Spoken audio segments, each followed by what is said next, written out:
গেল ৫ আগস্ট ছাত্র জনতার যে গণ অভ্যুত্থান এবং এই গণ অভ্যুত্থানের ফলে আওয়ামী লীগ সরকারের পতন এবং সাবেক প্রধানমন্ত্রী শেখ হাসিনা দেশ ছেড়ে পালিয়ে যাওয়ার পর থেকেই মূলত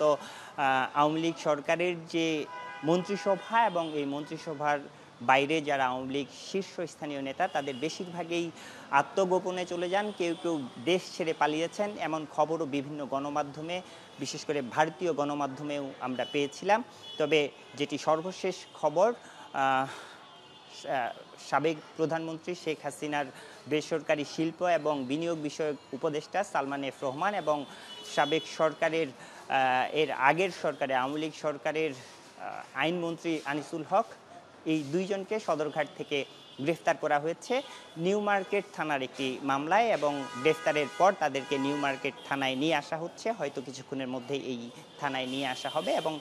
এখানে এসে পুলিশের সঙ্গে কথা বলে আমরা যতটুকু জানতে পেরেছি, গত ১৬ তারিখে নিউ মার্কেট এলাকায় ছাত্র জনতার সঙ্গে পুলিশের যে সংঘর্ষের ঘটনা, সেই ঘটনায় দুইজন নিহত হয়েছিলেন, একজন হোকার এবং একজন ছাত্র, এবং সেই ঘটনায় দুটি মামলা হয়েছিল। একটি মামলায় এই দুইজনকে গ্রেফতার দেখানো হবে ইন্ধনদাতা হিসাবে। এবং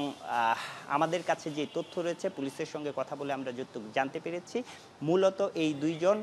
সদরঘাট হয়ে নৌপথে দেশের বাইরে পালিয়ে যাওয়ার চেষ্টা করছিলেন। এবং পুলিশ কর্মকর্তারা যেটি বলছেন, আওয়ামী লীগ সরকারের পতনের পর যেহেতু বেশিরভাগ দেশের যে বিমানবন্দরগুলো রয়েছে সেই বিমানবন্দরগুলোতে নিষেধাজ্ঞা জারি করা হয়েছিল কেউ যেন পালিয়ে যেতে না পারে। এর প্রেক্ষিতে হয়তো এই দুইজন অর্থাৎ সালমান এফ রহমান এবং আনিসুল হক দুইজন হয়তো কৌশলে নৌপথে দেশ পাড়ি দেওয়ার চেষ্টা করছিলেন। তবে পুলিশ কর্মকর্তারা বলছেন তাদেরকে থানায় নিয়ে আসার পর হয়তো বিস্তারিত তথ্য পাওয়া যাবে, তারা আসলে